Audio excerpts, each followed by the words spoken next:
Olá, boa noite a todas, a todos, a todos. É um prazer recebê-los aqui na Quinta Ampidiana Casulo, um encontro que fazemos mensalmente dos associados e associadas da AMPID, a Associação Nacional de Membros do Ministério Público de Defesa da Pessoa com Deficiência e Idosa.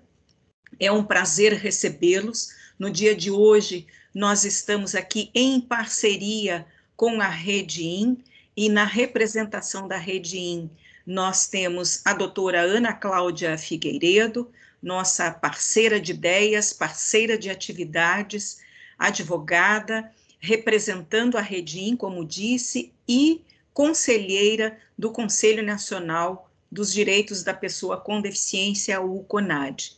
Doutora Ana Cláudia participou intensamente das atividades de discussão do instrumento de avaliação da pessoa com deficiência, o modelo único, o IFBR-M, né? Temos aqui também o nosso colega associado Hugo Porto, também representa a AMPID junto ao Conselho Nacional dos Direitos da Pessoa com Deficiência, o CONAD, nosso querido colega de tantos anos e de tantas atividades, e o professor Heleno Correia Filho, que num primeiro momento dispensaria apresentações, mas é importante trazermos o professor Heleno, lermos parte do seu currículo, porque ele é muito extenso, e porque professor Heleno tem uma participação importante, como todos verão a seguir, ele vai dar essa informação, na construção desse modelo único de avaliação da pessoa com deficiência. Então, professor Heleno é médico graduado pela UNB, trabalhou como professor já de medicina preventiva e social no Serviço Público do Estado de São Paulo, tem pós-doutorado em epidemiologia ocupacional, junto à Johns Hopkins School,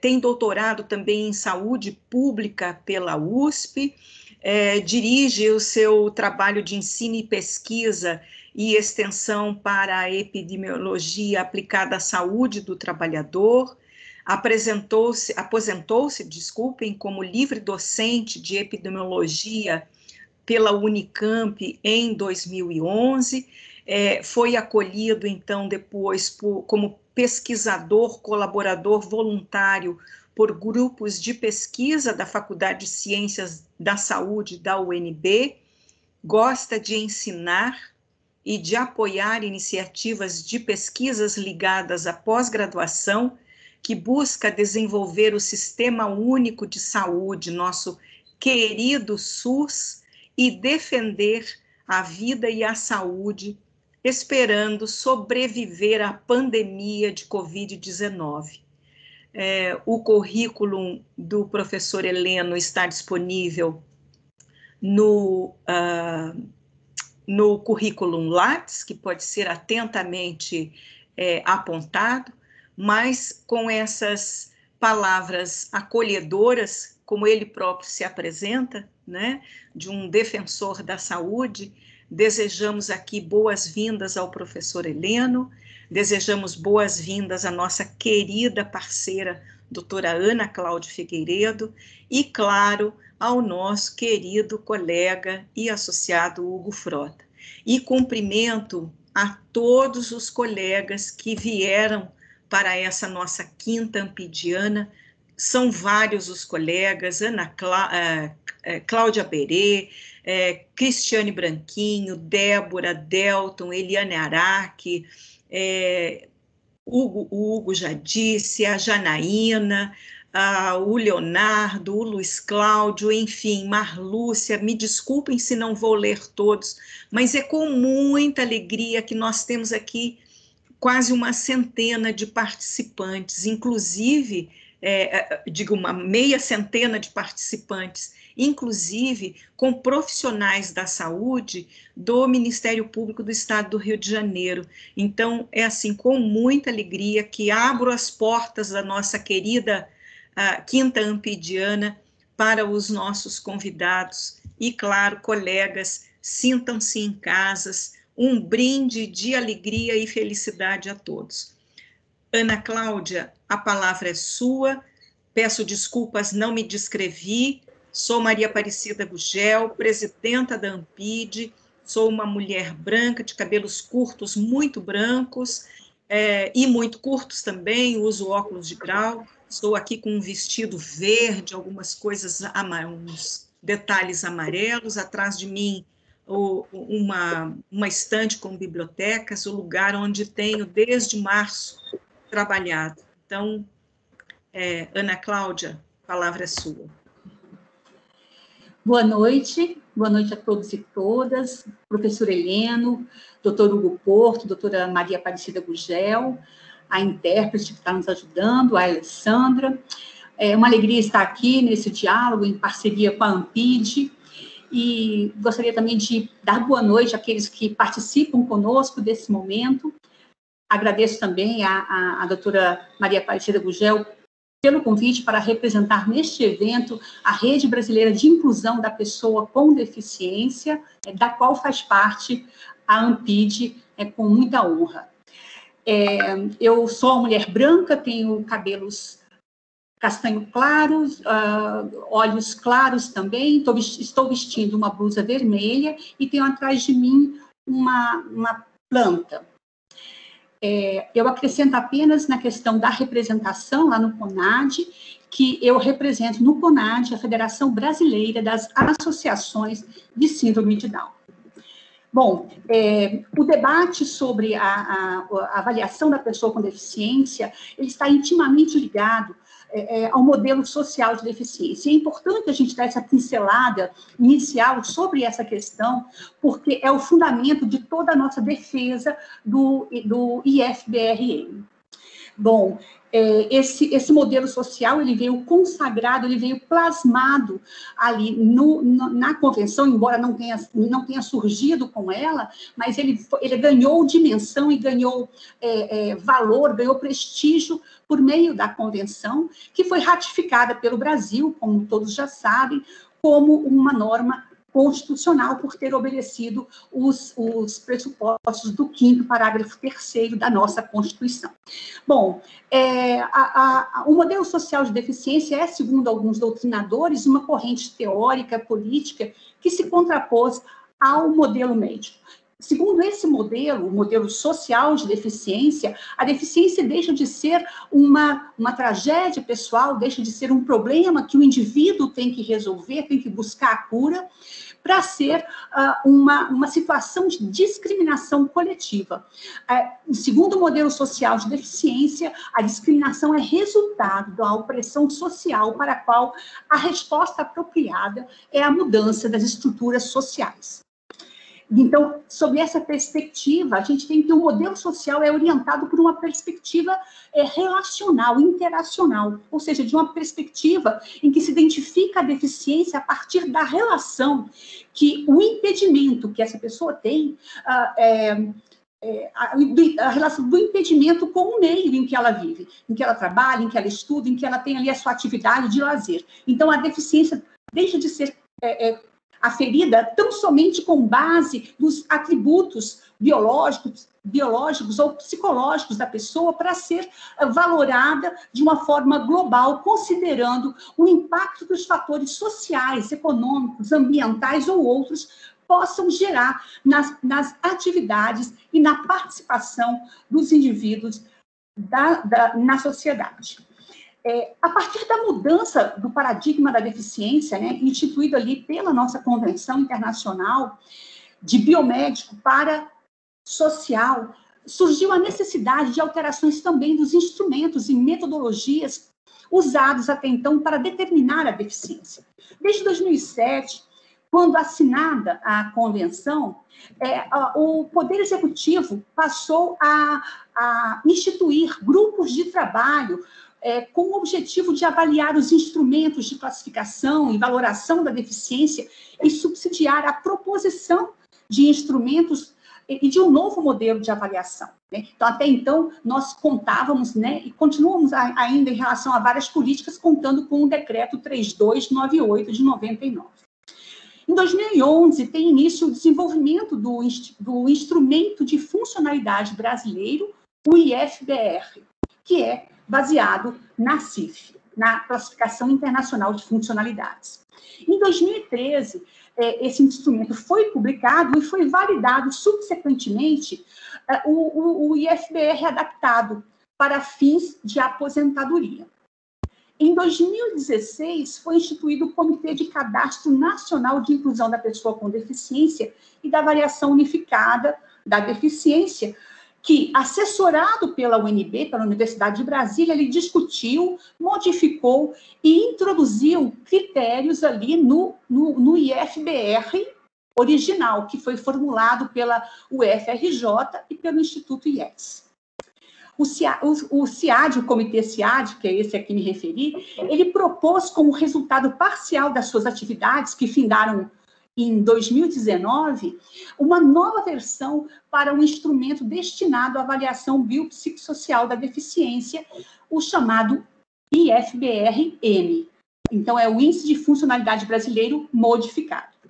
Bom, em março de 2020, antes do início do atual GT que foi criado, o atual grupo de trabalho, o CONAD, após participar desse comitê, do Comitê CIAD, e debater o tema por pelo menos ali 4 anos, deliberou por meio da resolução número 1 de 2020, que esse instrumento, o IFBR-M, seria um instrumento adequado de avaliação da deficiência a ser adotado pelo governo brasileiro. Por fim, em julho de 2020, foi editado o decreto 10.415, né, mais uma vez, para trabalhar em cima dessa questão do instrumento e, especificamente, para formular propostas de ato normativo para regulamentar o artigo da LBI, da Lei Brasileira de Inclusão, que trata do tema. Então, a duração das atividades desse grupo de trabalho deveria ser de 90 dias, prorrogável por mais 90 dias. Esse último prazo, depois da prorrogação, ele acabou em fevereiro, e acabou havendo um novo decreto para prorrogar mais uma vez a duração das atividades desse grupo para setembro de 2021.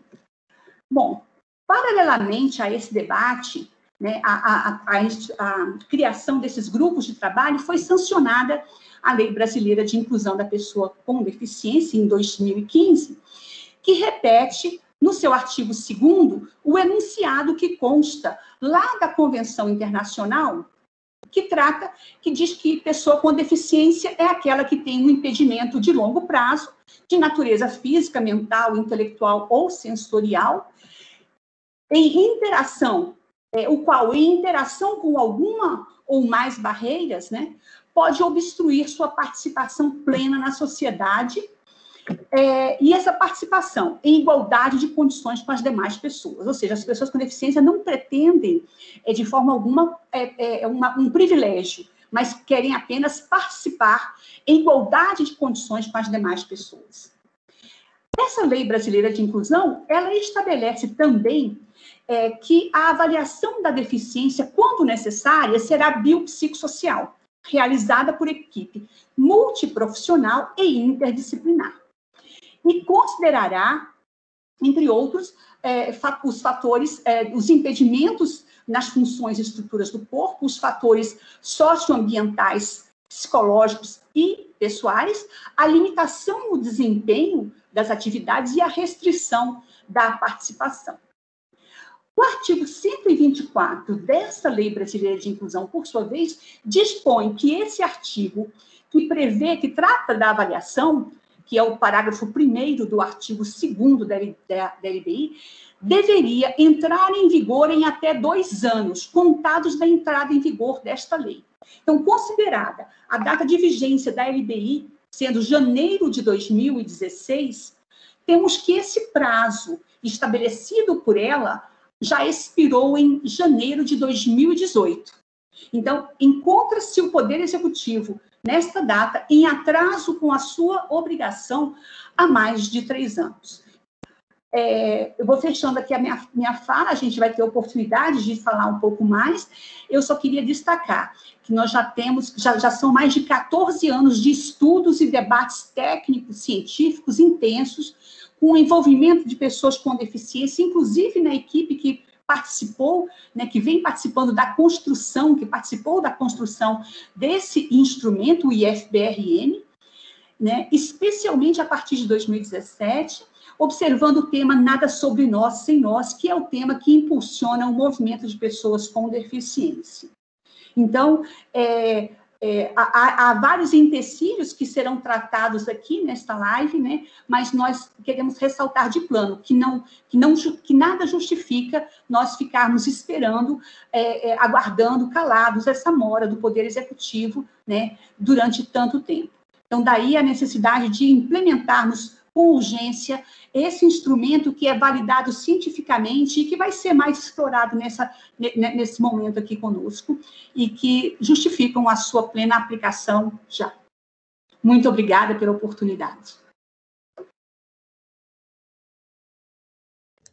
Obrigada, Ana Cláudia. Hugo, a palavra é sua.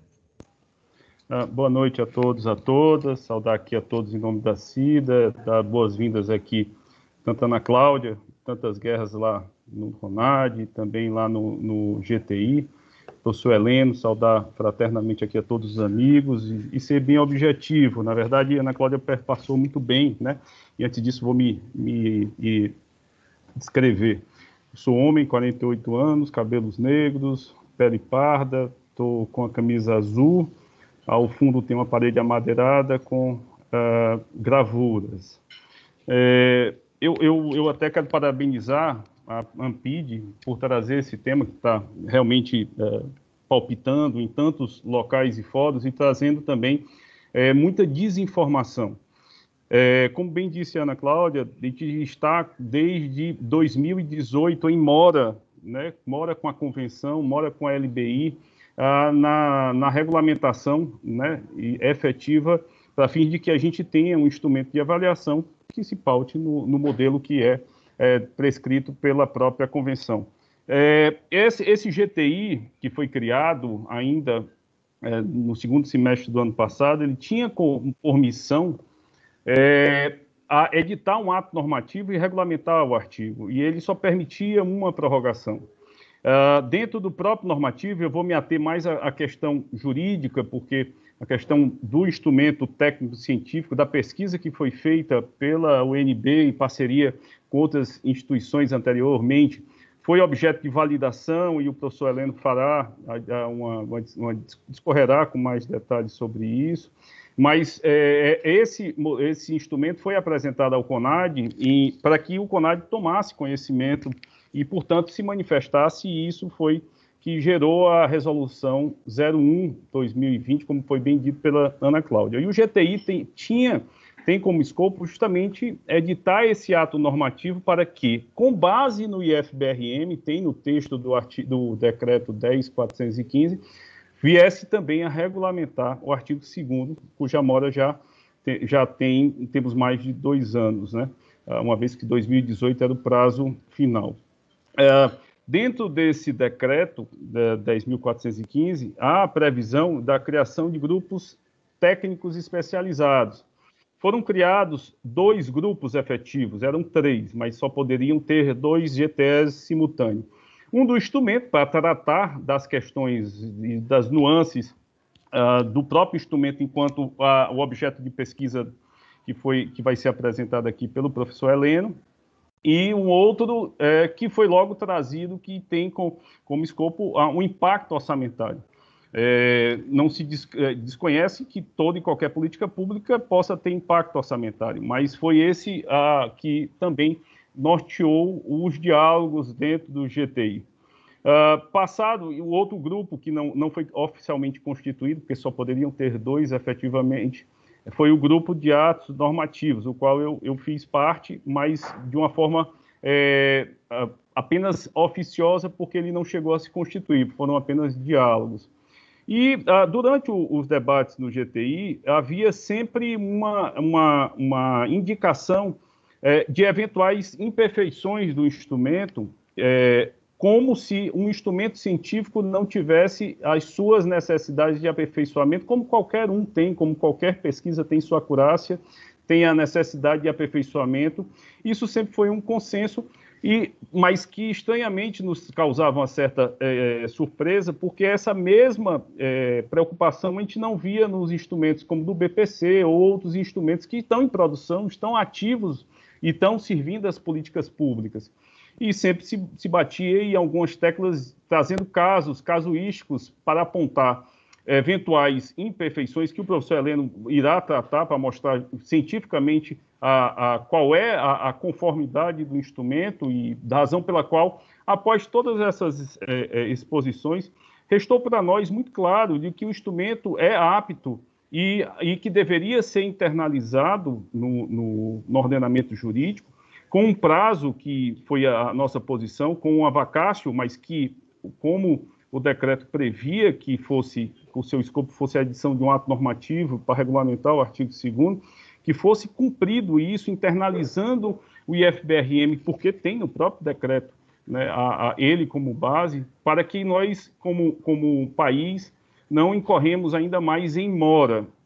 Porém, no curso dessas atividades, surge um entendimento da necessidade de uma pesquisa nova sobre o instrumento. Essa pesquisa foi trazida de forma com caráter de urgência, e aí eu falo por mim, eu não conhecia os detalhes da forma que foi vinculada à universidade, que tem o nosso respeito, porém eu não a conheço, a Universidade de Brasília, a Universidade de Marília, que tem tempo e de pesquisa, e eu não discuto aqui a idoneidade ou mesmo a experiência dela, apenas que ela foi trazida para esse debate de uma forma muito imediata e muito urgente, sem, assim, os detalhes de um chamamento público. E o argumento que escutávamos por lá era de que o decreto tinha prazo e não poderia ser prorrogado. De repente, veio essa vamos dizer assim, essa intenção de prorrogar o decreto e mostrando um cronograma que se estendia até o segundo semestre desse ano apenas para realizar essa pesquisa, como se fosse uma revalidação do IFBRM. Como a gente bem disse, o professor Heleno vai trazer todas as luzes científicas para o debate, de que, como toda e qualquer pesquisa científica, ela é evolutiva, como o próprio conceito de pessoa com deficiência é um conceito em evolução. E que a gente sempre lutou e discutiu é de que evolução, isso é consenso no meio científico, que ela possa ter os aperfeiçoamentos, como outros instrumentos têm sempre, e aí a surpresa, porque se outros foram aperfeiçoados ou devem ser aperfeiçoados, se bateu nessa tecla para fim de, na minha concepção, desnaturar e descredenciar o IFBRM como instrumento que estava ali já no próprio decreto. Em cima disso, nós sempre pontuamos que o IFBRM ele poderia ser aperfeiçoado desde que não perdesse a sua ciência, a sua cientificidade, não perdesse o seu objeto de pesquisa, para que não ficasse um Frankenstein cheio de ajustes que fossem, por exemplo, pautados no impacto orçamentário, que, em última análise, é para excluir direitos e muito mais pensando em números e pecúnia. Então, essa foi o norte do GTI, e logo ao final, nas últimas reuniões, nós nos posicionamos, tanto eu quanto a Ana Cláudia, mas é importante também destacar que a AGU, ou seja, dentro do próprio governo, do poder público, também houve vamos dizer assim, houve também uma posição contrária à prorrogação do GTI, porque a gente acreditava que isso era um ato que iria procrastinar e desnaturava, inclusive, o chamamento da própria universidade, que se ela foi pautada em urgência, ela deixou de ter essa urgência a partir do momento em que o cronograma se estenderia pelo que foi apresentado, até setembro desse ano, até, se a minha memória não falha, a Ana Cláudia pode até me corrigir, o professor Heleno, mas até setembro desse ano, e os resultados dessa atividade da universidade privada iriam ser objeto ainda de uma avaliação, ou seja, entraríamos para o ano de 2022, que é um ano que tem as suas peculiaridades em virtude de ser um ano eleitoral, que para nós ficaria muito indicativo de que nesse ano nós estaríamos ainda em mora com o IFBRM, ano que vem teríamos uma grande possibilidade de os debates prosseguirem e deixarmos ainda em mora, o que nós não aceitamos que continuemos como um país que adota a CID em muitas políticas públicas. Então, a proposta que nós apontamos era de que, por decreto, o IFBRM fosse internalizado, ou seja, inserido no ordenamento jurídico, fosse estabelecido uma vacácio até o exercício de 2021, ou seja, até esse ano, e que pudesse haver uma inserção do instrumento de forma paulatina, atacando as políticas que já são pautadas hoje na CID, porque elas são inconstitucionais nessa concepção. Então, seria uma forma de você aperfeiçoar o instrumento. Volto a dizer, aperfeiçoamento de instrumento é esperado de qualquer pesquisa científica. Nós não estamos falando aqui de erros, mas de ajustes que são necessários para qualquer um, como é por instrumento do BPC, como é do IFBRA, e que a gente não viu nesses tanta ênfase quanto no IFBRM. Então, outro ponto que nos fez também sair do GTI foi a questão de uma cláusula de sigilo, onde nós não poderíamos falar sobre o que estava sendo debatido, salvo com a autorização da coordenação do GTI, o que para nós gerou uma dificuldade enorme dentro do CONAD de prestarmos conta do que estávamos fazendo, uma vez que éramos ali delegatários de um mandato que foi a nós, a confiança que foi a nós dada pelo colegiado do CONAD. Então, são essas as razões. A gente não aceitou participar de uma procrastinação que, na nossa compreensão, vai ultrapassar o ano de 2021 e que mantém as políticas públicas que estão com o modelo inconstitucional pautado no modelo médico, e a razão pela qual precisamos ouvir bem atentamente o professor Heleno para que todos os questionamentos que foram feitos foram muito bem contrapostos com a ciência pelo próprio professor Heleno, pela professora Isabel Maior, pela doutora Laila, pela doutora Lívia, que são expertos no assunto. A cada pontuação de questionamento que se fazia no instrumento, cientificamente, esses atores aqui, que eu parabenizo e agradeço pelas contribuições que têm feito ao movimento da pessoa com deficiência, que precisa, para ontem, de ter um instrumento de avaliação biopsicossocial e que nós, como países, não fiquemos marcados como um país inadimplente com a convenção por mais um ano. É nesse sentido, Cida, que eu quero contribuir e agradecer também o espaço aqui para uma fala. Um abraço, boa noite a todos. Obrigada, Hugo. Muito importante as suas colocações sobre constitucionalidade, legalidade do instrumento único de avaliação. Quero dizer, Hugo, com alegria, você citou a doutora Laila, ela está aqui conosco, estou vendo ela aqui, doutora Laila Vasconcelos, é nossa querida auditora fiscal lá de Minas Gerais. Bom tê-la aqui também. Professor Heleno, a palavra é sua, a forma de exposição é sua, utilize o tempo que for necessário e lembre que queremos bater um papinho ao final. É com prazer que eu inicio essa minha exposição. Quero agradecer a ANPID. Eu não conhecia a ANPID, conheci por meio dos conselheiros, o Dr. Hugo e a doutora Ana Cláudia, que se revelaram para mim pessoas comprometidas com a causa pública, com o interesse social e com a defesa de direitos, que é aquilo que nos une e que me une a eles pela trajetória na área da saúde, né? O fato de eu estar aqui falando com os participantes dessa reunião é porque nós conseguimos um encontro de objetivos, de defesa dos interesses da sociedade nas reuniões em que nós participamos, né? E queria fazer uma pequena brincadeira, dizer que ontem eu estive numa reunião no Senado Federal por outras circunstâncias, que raramente a gente deve sair de casa mesmo usando máscaras, e na reunião uma das pessoas, uma das assessoras parlamentares, tinha uma camiseta que ela vestia dizendo "Deus é mulher", e ela irritou com essa camiseta um policial da Polícia Legislativa do Senado, que por alguma razão não gostou do que estava escrito na camiseta.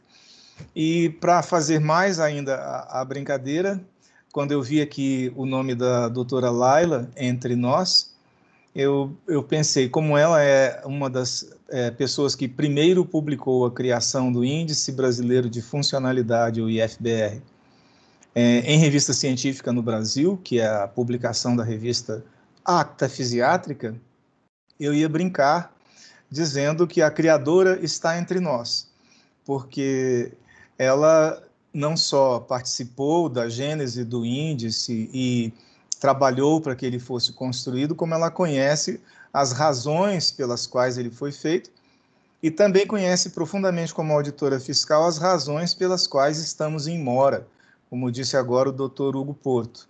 Eu fico espantado, como médico, de dizer que estamos em mora. Eu não achava que a lei permitisse estar em mora, né? Porque se trata de uma determinação da lei. Mas como eu estou entre operadores da lei, principalmente pelas características da ANPID, eu peço desculpas porque a minha surpresa é total. Eu vou tentar me audiodescrever como um homem de pele parda, de 71 anos de idade, usando óculos e fones de ouvido para participar desta reunião, tendo ao fundo a bagunça da minha estante de livros e uma parede branca. Estou vestido aqui com uma camisa e um paletó preto que, de repente, me pareceu que eu era membro da CNBB, mas foi porque eu não botei a gravata. E estou aqui com satisfação participando dessa reunião. Eu vou tentar dizer em 15 a 20 minutos os argumentos de ordem da ciência e da tecnologia que me levaram, como médico, a entrar nessa discussão. Em primeiro lugar, como médico sanitarista, eu defendo a saúde pública. E quando foi criado, no primeiro instante, o IFBR, e ele foi levado como um instrumento para aposentar com justiça, antecipadamente, as pessoas com deficiência no INSS, eu fui chamado, como pesquisador voluntário da Universidade de Brasília, para a primeira pesquisa da equipe que buscaria validar o uso do IFBR adaptado para a aposentadoria. E essa aposentadoria significava reconhecer os direitos da lei, de uma lei complementar, portanto, é uma lei que tem força quase como a de uma lei anexa à Constituição do Brasil, que era a Lei 142, e, segundo esta lei, as pessoas precisavam ser qualificadas com deficiências de longo prazo, que, para fins do INSS, seriam deficiências entre pessoas trabalhadoras cujo impedimento tenha duração maior que 2 anos. E, naquela época, com a equipe da UNB que participava daquilo, inclusive com a presença da liderança da professora Débora Diniz, que nos trouxe depois a professora Lívia Barbosa, e com ela o professor Everton, e nos aproximou de uma equipe que tinha entrado em contato com os criadores do índice no Rio de Janeiro, e que nos colocou numa situação de validar um trabalho que não tinha sido feito por nós, tinha sido feito por uma equipe na Universidade Federal do Rio de Janeiro, no Instituto de Estudos do Trabalho e Sociedade, o IETS, que é essa publicação da qual a doutora Laila faz parte. E nós fomos logo entrando em contato com pessoas que trabalhavam no INSS naquela ocasião, tanto médicos quanto assistentes sociais, que se dedicaram a capacitar os próprios colegas de trabalho numa capacitação em serviço, e uma das grandes lideranças dessa capacitação foi o Dr. Miguel Abud Marcelino, que também está entre nós nessa reunião, e que teve a difícil tarefa de capacitar mais de 300 assistentes sociais e médicos peritos da Previdência Social no INSS, e que isso se transformou numa validação. Aí os participantes, que são pensadores do mundo do direito, diriam: validar o quê? O índice não está feito? Ele já não serve para usar? Por que tem que se fazer uma validação? A validação na pesquisa universitária é feita para que a gente saiba o quanto o instrumento mede, o quanto ele deixa de medir e o quanto ele erra quando a favor e quando contra as situações que ele tem que medir. No caso, a favor do INSS, dizer que uma pessoa tem uma deficiência grave e vem trabalhando há 25 anos e contribuindo para a Previdência Social, dá a ela o direito de se aposentar sem ter que esperar os 35 anos que as pessoas que não têm deficiência devem contribuir. Portanto, uma pessoa com deficiência grave, considerada ou classificada como grave, pode se aposentar 10 anos mais cedo. Mas isso não significa que ela não trabalhou e não contribuiu, porque 10 anos mais cedo significam 25 anos de trabalho contribuindo para a Previdência Social e, portanto, não é um benefício conquistado de graça, gratuitamente. O aposentado do INSS que antecipa a aposentadoria por ser pessoa com deficiência grave, ele contribuiu plenamente, e ele contribuiu tanto quanto qualquer trabalhador brasileiro para aquela situação na qual ele vai ser colocado pela lei, pelos direitos da lei. Tem um problema: se validar é bom, porque ficamos sabendo como um instrumento funciona, por outro lado, enfrenta-se os inimigos, que dizem que quando descobre que, ao saber a margem de erro, eles passam a dizer que, como o instrumento mede e erra na medida em alguma proporção, o instrumento é ruim.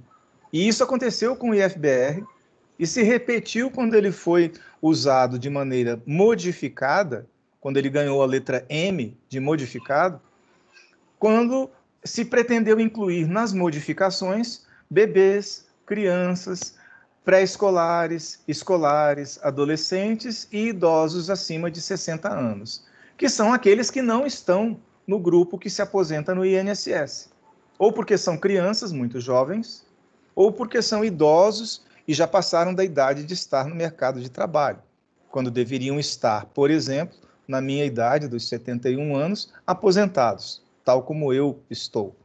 Então, à medida que o instrumento criado na Universidade Federal do Rio de Janeiro foi sendo usado, primeiro adaptado para aposentar e depois modificado para incluir jovens e idosos, o comitê, que tem o nome de Comitê Nacional de Cadastro de Inclusão da Pessoa com Deficiência e da Avaliação Unificada da Deficiência, resumidamente foi chamado Comitê CIAD, ele cumpriu uma missão social de usar o instrumento original do grupo do qual a doutora Laila fez parte para funções sociais unificadas no Brasil.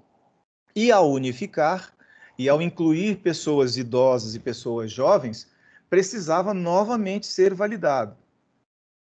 Quando isto aconteceu, estávamos em fase de mudança de governos, e o governo que entrou disse que o serviço feito pelo governo retirado de cena, que aquele índice não servia, porque desagradava aos médicos peritos da Previdência Social, que eram contra dividir poder de avaliação com profissionais não médicos, e isso está nas páginas de internet da Associação desses Médicos Peritos. Há um movimento entre os peritos que contesta e diz que as coisas que essa associação fala não representa 100% do pensamento dos peritos, e eu concordo que sim, mas o que ficou notável no governo que entrou em 2016 e se tornou intenso no governo que veio a partir de 2018, 2019, foi que a rejeição ao modelo de avaliação multiprofissional, que é o que a lei manda, e a avaliação com características não apenas médicas e biológicas, mas também psicológicas e sociais, ela tinha sofrido um processo de rejeição. E aí se passa a dizer, bom, como a gente sabe que o instrumento erra em algumas proporções, eu já vou dizer enquanto ele erra, né? E vou dizer o que significa esse erro, esse instrumento que erra em 25% ao dizer que a pessoa não tem deficiência, e erra em 7 a 9% ao dizer que a pessoa tem deficiência, é um instrumento que não serve ao governo, que decidiu não gastar dinheiro algum com as pessoas com deficiência, nas políticas que lhes dão direitos sociais, desde a própria Constituição até leis estaduais e municipais que existem para garantir direitos às pessoas com deficiência. Ao dizer que esses direitos só são admitidos com acerto de 100%, as pessoas que defendem ou que atacam o índice, na verdade, estão defendendo que seja feita economia de recursos, que a partir de ontem eu adotei uma frase que eu já não sei mais quem criou, que é tirar dinheiro de pobres para dar a miseráveis. Porque na hora que você tira de pobres trabalhadores o direito de se aposentar ou de ter alguma política afirmativa, de acesso a uma política afirmativa, você está, na verdade, criando pessoas sem solução para qualquer problema, seja da sua própria barreira criada pela deficiência, seja por limitações sociais criadas pela pobreza e pelo acesso a condições de trabalho. Então, a negação científica do índice de funcionalidade brasileiro, modificado para incluir idosos, crianças e jovens, ela não é baseada em ciência, ela é baseada na economia em cima de pessoas que têm direitos. Economia que se recusa a pagar esses direitos. Não apenas direitos de aposentadoria, mas direitos de acesso a políticas que permitem horários marcados para consulta quando são crianças com deficiência cujos pais têm que comparecer à consulta para levá-las ao tratamento, a negação de direitos de alojamentos especiais em escolas e universidades que hoje são hostis e inacessíveis a pessoas com deficiências. E essa negação de direitos baseada em que, se esses direitos forem concedidos, a União, o Estado e os municípios irão gastar dinheiro, é uma negação baseada em argumentos de usura. Guardar dinheiro para pagar juros bancários e determinar que as pessoas não tenham acesso às políticas públicas, porque o instrumento erra em 7 a 20%, dependendo da situação em que ele é aplicado, não é um argumento científico, é um argumento econômico, e a origem política dessa economia é uma política neoliberal de Estado mínimo e que reduz direitos de cidadania. Então eu vou me restringir agora, daqui para diante, à descrição científica, vamos dizer assim, do que foi feito para considerar que o instrumento é válido. Daí o nome validação. A primeira pergunta é: a pessoa com deficiência, quando é aplicado esse instrumento, ela é reconhecida como tal? A resposta que nós tivemos, entrevistando e examinando 9.800 pessoas, ele é válido porque ele é sensível a localizar a deficiência e dizer que a pessoa tem deficiência em 93% dos casos que demandam a avaliação. Ou seja, ele detecta corretamente 93% das pessoas que têm deficiência. Ele erra, portanto, em cerca de 6 a 7%, porque se ele detecta 93%, ele não detecta 100% de sensibilidade. Olhando para o outro lado da moeda, que é o quanto ele erra, se nós tivermos 100 pessoas sem deficiência que se apresentem para ser examinadas e avaliadas por esse instrumento. E essas 100 pessoas se apresentarem sem deficiência, delas, o instrumento será capaz de reconhecer que 65% delas não têm deficiência.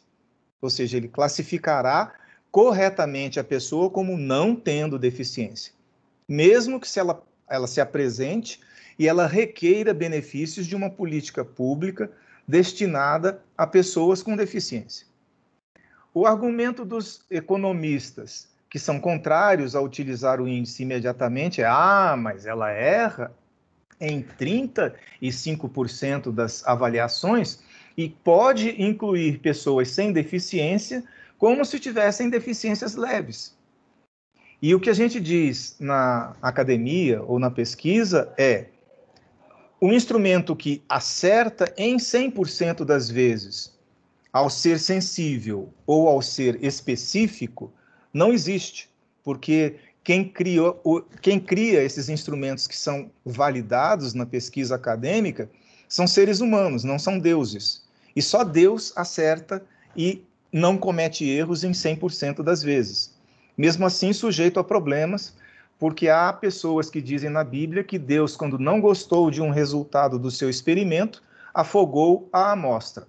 Se alguém sabe qual é essa referência bíblica sobre o desgosto divino com os resultados de pesquisa. Na nossa pesquisa de validação, a possibilidade de uma pessoa ser incorretamente classificada é semelhante a utilizada em outros instrumentos da área médica, inclusive, que também erram nas duas condições. Erram para incluir e erram para excluir. Existem exemplos de instrumentos usados por psiquiatras em avaliações de saúde mental. Existem exemplos utilizados em unidades de terapia intensiva para saber se as pessoas estão graves. E os critérios de gravidade em UTI são muito conhecidos dos médicos, né? Existem várias escalas que classificam a pessoa como grave, por exemplo, e decidem hoje, na pandemia de Covid-19, quem deve ser entubado, né? Então, aplica-se um instrumento que é muito parecido, inclusive, com os princípios do IFBR, e se decide se a pessoa fica na enfermaria ou se ela vai para a UTI, se ela é entubada ou se ela fica com um catéter de oxigênio no nariz. Esses instrumentos erram. E, quando erram, as pessoas são devidamente atendidas. Por exemplo, um instrumento diz que a pessoa não precisa ir para a UTI, mas ela está passando mal na enfermaria. O que fazem os médicos e enfermeiros? Levam a pessoa para a UTI. Elas não ficam acreditando no resultado do instrumento, porque estão vendo a pessoa passando mal. A mesma coisa, a pessoa está na UTI e o instrumento diz que ela ainda não está boa para ter alta. E do lado de fora da UTI tem uma pessoa morrendo porque não pode entrar na UTI. O que fazem os médicos? Tiram a pessoa que não está tão ruim de dentro da UTI e põem na UTI a pessoa que está muito mal, apesar dos resultados das escalas de medida, que são meras orientações para a conduta geral.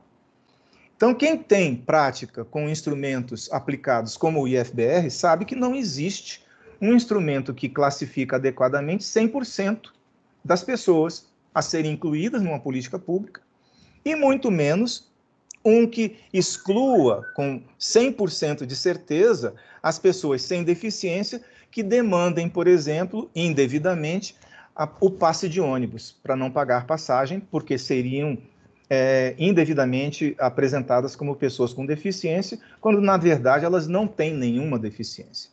As duas condições de erro, o erro por incluir e o erro por excluir, elas são inevitáveis ao trabalho humano e, para isso, existe o trabalho acadêmico, científico de validar. Então, para que os advogados, juízes, procuradores, promotores não sejam enganados por quem tem interesses políticos e econômicos de não pagar o que devem, não é por não ser 100% sensível que o instrumento é ruim. Não é por não ser 100% específico que o instrumento é ruim. E não é porque o instrumento não tem sensibilidade de 100% e não foi feito por Deus, foi feito por seres humanos, que vai levar o país à falência e vai esgotar o caixa do Ministério da Economia, que hoje detém a Caixa da Previdência Social. Esses argumentos são de outra natureza. Então, quando estão dizendo que vão fazer adaptações ao instrumento para ele excluir mais gente, diz assim, nós não queremos deixar de incluir, nós só queremos excluir mais gente. E eu completo, eles só querem excluir todo mundo, para não pagar coisa alguma. Porque enquanto nós continuarmos em mora, como disse o doutor Hugo, essa expressão em mora parece até uma coisa ingênua, né?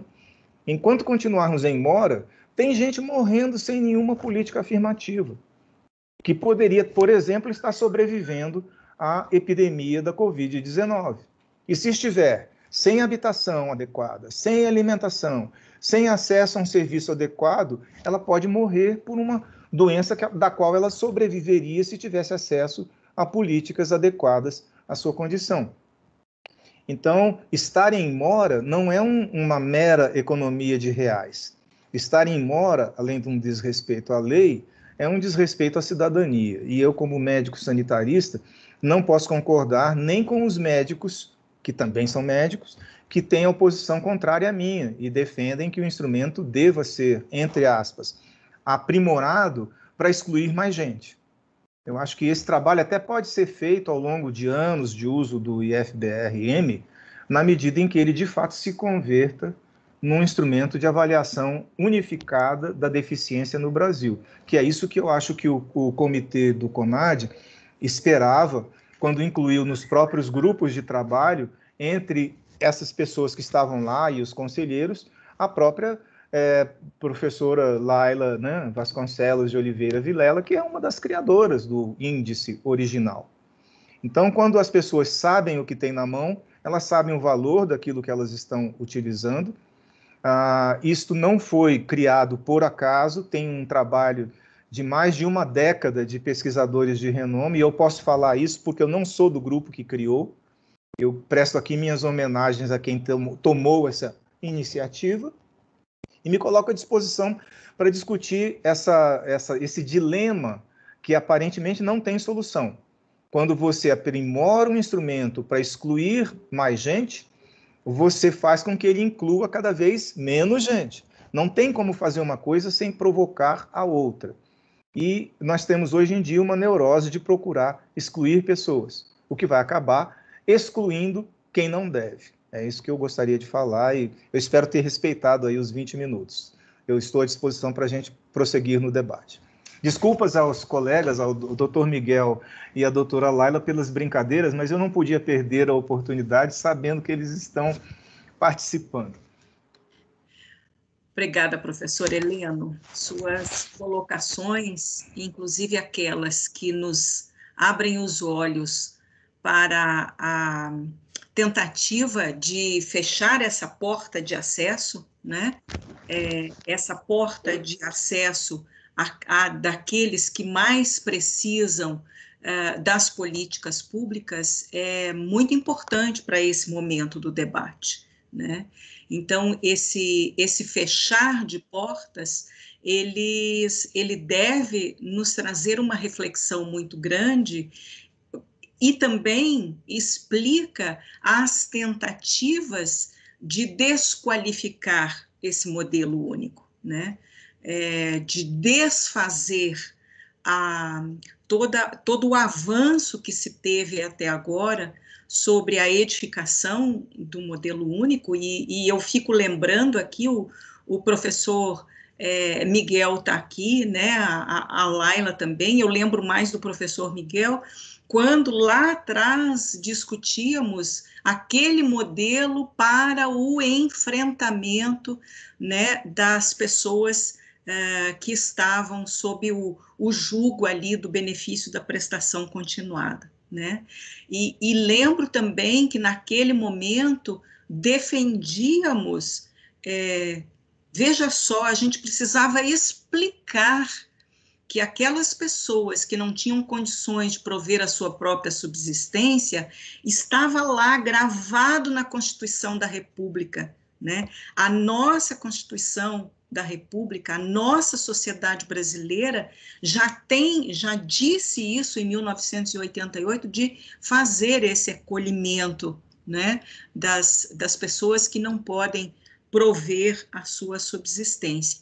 E agora nós temos uma convenção internacional sobre os direitos da pessoa com deficiência, que tem natureza constitucional e que diz como é que devemos enxergar, como devemos ver a pessoa com deficiência na sociedade. A única culpada por ela ter todas essas dificuldades de viver plenamente na sociedade, há essa também desqualificação, né? Como a doutora Ana colocou lá no início, né? A gente tem uma convenção, a gente tem uma lei que nos obriga a tal, e estamos aqui à mercê da vontade de grupos, né? E vou chamar grupos os variados, né? Não só os médicos peritos que tentaram trazer o PROBED, né? O PROBAD, a própria insensibilidade do governo federal em fazer a aplicação dos nossos comandos constitucionais e legais, né? E digamos assim, uma burrice mercadológica, né? Que só vê o cofre público cheio para atender ao mercado e não atender às pessoas que dele necessitam, né? Então, obrigada por trazer essas suas reflexões, elas são muito importantes.